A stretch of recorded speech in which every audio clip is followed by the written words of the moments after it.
Hello everyone, কেমন আছো তোমরা সবাই? আশা করছি সবাই অনেক ভালো আছো। আমি অনেক ভালো আছি। জানি আমার গলাটা একটু বসে গেছে, আর এটাও জানি তোমরা অ্যাডজাস্ট করে নেবে। সেদিন ছিল 29 এপ্রিল। ওই দিন আমাদের ছিল আরআরবির এক্সাম। তো আমরা সবাই মিলে বেরিয়ে পড়েছিলাম এক্সাম দিতে, কিন্তু পড়াশোনা কেউ করিনি। তো কি হয়েছে, পড়াশোনা না করলাম বলে এক্সাম দেবো না? এটা কি করে হয়? তো আমরা সবাই মোটামুটি চলে গেছিলাম সল্টলেকে। আমাদের সেন্টার পড়েছিল টিসিএসে, মানে গীতবিতানে। তো আমরা চারজন ছিলাম টোটাল। তো আমরা একসাথে মিলে চলে গেছিলাম এক্সাম দিতে। এক্সাম দেওয়ার সময় তো ফোন অ্যালাউ ছিল না, তাই আর কিছু ভিডিও শেয়ার করতে পারলাম না। তো এক্সাম দিয়ে ফেরার পথে এই দেখো, খুব টায়ার্ড হয়ে গেছি, মনে হচ্ছে অনেক লিখেছি কিন্তু কিচ্ছু করিনি। যাই হোক, তারপরে আমরা চলে এসেছিলাম। মোবাইল স্ক্রল করতে করতে দেখতে পেয়েছিলাম সেদিন ছিল ভূতের রাজা দিলবরের 20 বছর উপলক্ষে জন্মবার্ষিকী। তো তার সেদিন 200 টাকায় ছিল 20টা আইটেমের থালি, মানে 20টা আইটেম ছিল একটা থালিতে। তো সেটা কি আর লোভ সামলানোর উপায় আছে? আমরা দুজন মিলে চলে গেছিলাম যথারীতি লাইনে দাঁড়িয়ে কুপন কালেক্ট করে খাওয়ারের জন্য। বাট কী আর করব, আমরা কখনো ভাবতেই পারিনি যে আমাদের 4-5 ঘন্টা লাইনে দাঁড়িয়ে খাবার খেতে হবে। তো আমরা দাঁড়াতেই আছি অনেকক্ষণ। দাঁড়িয়ে থাকার পরে কিছু বন্ধুত্বও করে নিলাম সবার সাথে, কারণ লাইনে এতক্ষণ দাঁড়িয়ে সবার সাথে কথা বলে বন্ধুত্ব বানানোটাই হচ্ছে সেদিনকার দিনে মূল মোটিভ ছিল।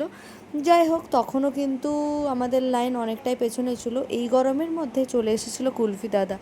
যাই হোক, সবাই অনেক কুলফি খাচ্ছিল। অনেক সন্ধেও হয়ে গেছিলো, কারণ আমরা ওই বিকেল 5টা থেকে লাইনে দাঁড়িয়েছিলাম। তখন প্রায় ওই 6টা, সাড়ে 6টা মতো বেজেই গেছিলো। বাট অবশেষে অবশেষে 3 ঘন্টা লাইন দেওয়ার পরে এই লোগোটা দেখতে পেয়েছি। তারপরে আর কি, এই তো শুভ্রা বলেই দিল, অলমোস্ট 3-4 ঘন্টা, মানে 5 ঘন্টাই ধরে নিন। এই যে বসে পড়লাম আমরা, মানে বসিনি তখনও, জাস্ট ঢুকতে পেরেছি। এই যে একটা জোকার সে যে ঘুরে বেড়াচ্ছে, তো তার সাথে একটু ফটো ভিডিও আমরা তুলেছিলাম। তো আমরা চলে গেছিলাম যাদবপুরের আউটলেটটায়। প্রত্যেকটা আউটলেটেই মোটামুটি ওই দিন অনেক লাইন ছিল। আমরা চলে গেছিলাম যাদবপুরের আউটলেটটায়। তো ওখানে গিয়ে এই দেখো বসে পড়েছি। উফ, খুব পায়ের যন্ত্রণা হচ্ছিল। তো খাবারের জন্য ওখানে বসে ওয়েট করতে হয়েছিল প্রায় আধ ঘন্টা মতো। তো কিছুক্ষণ এটার সাথে ফটো ভিডিও নিচ্ছিলাম। কি আর করব, তখনও তো খাবার আমাদের এসে পৌঁছচ্ছিল না।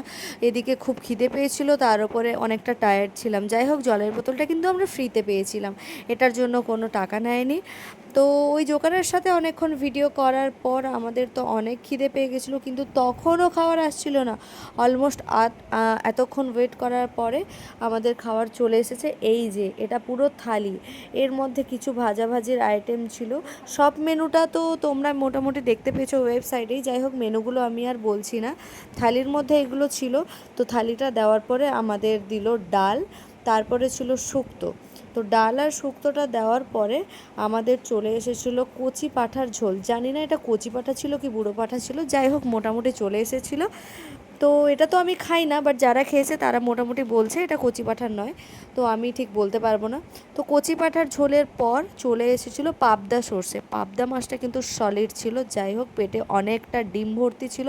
আমার তো এমনিতে পাবদা মাছ খুব ভালো লাগে, তার উপর সর্ষে, মানে খুবই ভালো।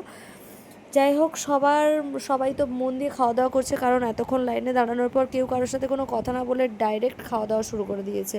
আর সত্যি কথা বলতে খাওয়া দাওয়া অনেক ভালো ছিল। আমরা ভেবেছিলাম হয়তো 200 টাকা এরকম থালি দেবে, খাওয়া দাওয়া মোটামুটি হবে। বাট যাই হোক, অনেক ভালো ছিল। আমরা অনেক খুশি হয়ে গেছি খেয়ে, মানে ভরপুর পুরো খেয়ে নিয়েছি।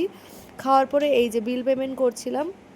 বিল পেমেন্ট করার পর যখন আমরা বেরিয়ে টাইমটা দেখি, তখন অলমোস্ট 11:30, 11:45 বাজতে যায়। বাট তখনও আমরা দেখে